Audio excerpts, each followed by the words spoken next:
السلام علیکم ورحمۃ اللہ وبرکاتہ۔ اللہ کو بہت پسند ہے۔ اللہ کی عطاؤں پر الحمدللہ اور اپنے خطاؤں پر استغفر اللہ کہنا اللہ تعالیٰ کو بہت پسند ہے۔ اللہ کی محبت کی اس سے بڑھ کر اور کیا دلیل چاہیے کہ اتنے گناہوں کے بعد بھی وہ ہمیں ڈھانپ کر لوگوں میں عزت دیتا ہے۔ درود شریف کی خاصیت یہ بھی ہے کہ جو کثرت سے ذکر صلی اللہ علیہ وسلم کرتا ہے، اگر کبھی پڑھنا بھول جائے تو یہ کسی نہ کسی طرح وہ مواقع سامنے لے آتا ہے اور ورد کی یاد دہانی کرواتا ہے، سمجھو ہمارے تعاقب میں رہتا ہے۔ خالق کے خیال کو چھوڑ کر مخلوق کے خیال میں گم رہنے والا انسان دین و دنیا کے خسارے میں رہتا ہے۔ نماز کیا ہے؟ بندے کا اللہ سے اس طرح ملاقات کرنا کہ وہ اللہ کے سوا کسی کو نہ جانتا ہو۔ نماز ایسے پڑھو جیسے تم سے زیادہ کوئی گناہگار نہیں، بے شک اللہ سے زیادہ کوئی مہربان نہیں۔ جو سکون نماز اور قرآن میں ہے وہ اور کہیں بھی نہیں۔ نماز دنیا سے جنت تک کا سیدھا راستہ ہے۔ نماز شیطان کی شکست اور مومن کی جیت ہے۔ درد اللہ سے بانٹ لو تو روح کو بھی سکون آ جاتا ہے۔ دنیا کا سب سے آسان کام ہے اپنے رب سے دوستی کرنا۔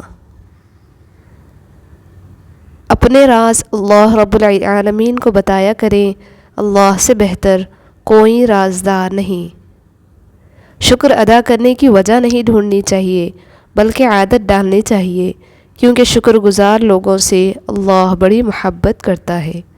اللہ ناراض ہو تو روٹی نہیں چھینتا، سجدے کی توفیق چھین لیتا ہے، اور یقین مانو یہی سب سے بڑا خسارہ ہے۔ کچھ تکلیفیں ایسی ہوتی ہیں جس پر معاف تو کیا جا سکتا ہے پر تعلق نہیں رکھا جا سکتا۔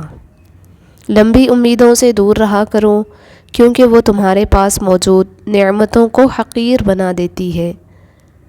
آپ کے وہ الفاظ بھی تحفہ ہیں جو دوسروں کو زندگی میں آگے بڑھنے کا حوصلہ دیتے ہیں۔ جب تم خود نماز اور قرآن کی طرف نہیں آتے، تب اللہ تمہیں کسی غم میں مبتلا کر کے اپنی طرف کھینچ لاتا ہے۔ دنیا اور آخرت میں اگر کسی مرتبے پر پہنچنا ہے تو بولنا کم اور چپ رہنا زیادہ سیکھو۔ کسی نے کیا ہی گہری بات کہی، رات کو سوتے وقت یہ ضرور سوچا کرے کہ میرا مقصد حیات کیا تھا اور مجھے کن کاموں نے تھکا دیا۔ جن کو منزلوں کی فکر ہو وہ لذتیں دیکھ کر رکتے نہیں، اپنا سفر جاری رکھتے ہیں۔ پیچھے مڑ کے مت دیکھو، کوئی نہیں جانتا کہ دنیا کیسے شروع ہوئی۔ مستقبل کے بارے میں نہ ڈرو، کچھ بھی باقی رہنے والا نہیں ہے۔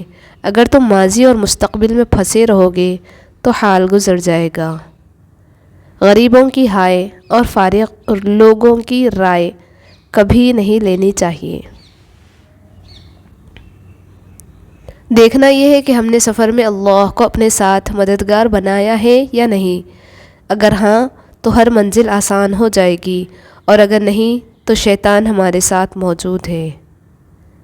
گھر سونے چاندی سے نہیں، ہمیشہ اچھے اخلاق سے آباد ہوتے ہیں۔ انسان اپنے اخلاق کی وجہ سے دل میں اتر جاتا ہے یا دل سے اتر جاتا ہے۔ کسی ناپسندیدہ بات پر خاموش رہنا ظرف اور معاف کر دینا اعلیٰ ظرفی ہے۔ جو دین کو برباد کر کے دنیا سنوارتے ہیں ان کا نہ تو دین رہتا ہے اور نہ ہی دنیا سنور پاتی ہے۔ ہو سکتا ہے آپ ستاروں کی تمنا کریں لیکن اللہ آپ کو چاند سے نوازنا چاہتا ہو۔ صبر اختیار کرنا بہت خوبصورت ہے۔ ہمیشہ اللہ تعالیٰ کے شکر گزار بن کر رہو۔ اگر ایک نگاہ تمہیں حقارت سے دیکھے تو مت بھولو کہ 100 نگاہیں تم پر رشک کرتی ہیں۔ بدقسمتی یہ ہے کہ رونا سجدوں میں نہیں ڈراموں کو دیکھ کے آتا ہے۔ آپ کا واٹس ایپ سٹیٹس آپ کے اندر کی آواز ہے، کوشش کریں کہ اپنی آواز جائز رکھیں، سننے والے دیکھنے والے کو گناہ نہ ہوں۔ اس دنیا میں سب کچھ قیمتی ہے، پانے سے پہلے اور کھونے کے بعد۔ اس بھاگتی ہوئی زندگی میں اپنی ذات میں کم از کم اتنا ٹھہراؤ پیدا کرنے کی کوشش ضرور کریں کہ کم از کم آپ نماز سکون سے پڑھ سکیں اپنے رب کی خاطر۔ جہاں چھوٹوں کی زبانیں بڑی ہو جائے وہاں بڑوں کے رتبے ختم ہو جاتے ہیں۔ اپنی زندگی میں خود روشنیاں پیدا کرو، یقین جانو تمہارے اپنے علاوہ کوئی تمہارا وفادار نہیں ہے۔ اگر حالات پر آپ کی پکڑ اچھی ہے تو زہر اگلنے والے آپ کا کچھ بھی نہیں بگاڑ سکتے۔ جانتے ہو اللہ مخلص دلوں کو نوازتے ہیں، وقت تو لگتا ہے لیکن عطا کمال کرتا ہے۔ اگر ہماری جان یاد خدا میں بیدار نہیں تو یہ بیداری ہمارے لیے قید خانہ ہے۔ ٹوٹنے کے بعد جو ہم میں ہمت آتی ہے نا، دراصل ہمیں ہمارا رب تھام چکا ہوتا ہے۔ دل میں اللہ کے ساتھ کا احساس زندہ ہو تو کندھوں پر رکھے غم کے پہاڑ بھی ہلکے ہو جاتے ہیں۔ اللہ ہر بوجھ کو ہلکا کرنے کے لیے کافی ہے۔ جو کسی کا برا نہیں چاہتے ان کے ساتھ کوئی برا نہیں کر سکتا، یہ میرے رب کا وعدہ ہے۔ لوگوں کے سامنے مسکراتے رہا کرو اور اللہ کے سامنے گڑ گڑاتے رہا کرو، کیونکہ دنیا مسکرانے والوں کو پسند کرتی ہے جبکہ اللہ پاک گڑ گڑانے والوں کو پسند کرتا ہے۔ ہمیشہ جوڑنے کی کوشش کیجیے، توڑنے کی نہیں۔ دنیا میں سوئی بن کر رہیے، قینچی بن کر نہیں، کیونکہ سوئی دو کو ایک کر دیتی ہے اور قینچی ایک کو دو کر دیتی ہے۔ خوش رہیں، خوشیاں بانٹیں۔ اپنی اصلاح کرتے رہنا اور خود کو مسلسل بہتر بنانا ہی اصل کامیابی ہوتی ہے۔ جب دل کو لگتی ہے نا تبھی تو دل اللہ سے لگتا ہے۔ شیشہ کمزور تو ہوتا ہے مگر سچ دکھانے سے گھبراتا نہیں ہے۔ جانتے ہو بدنصیب شخص کون ہوتا ہے؟ جسے اپنے رب سے دعا مانگنے کا بھی وقت نہ ملے۔ حضرت ابوبکر صدیق رضی اللہ عنہ کا قول ہے، زبان کو شکوے سے روک، خوشی کی زندگی عطا ہوگی۔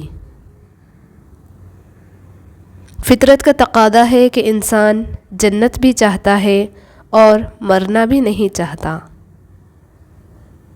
جب اللہ راضی ہے تو دنیا کی ناراضگی بے معنی ہے۔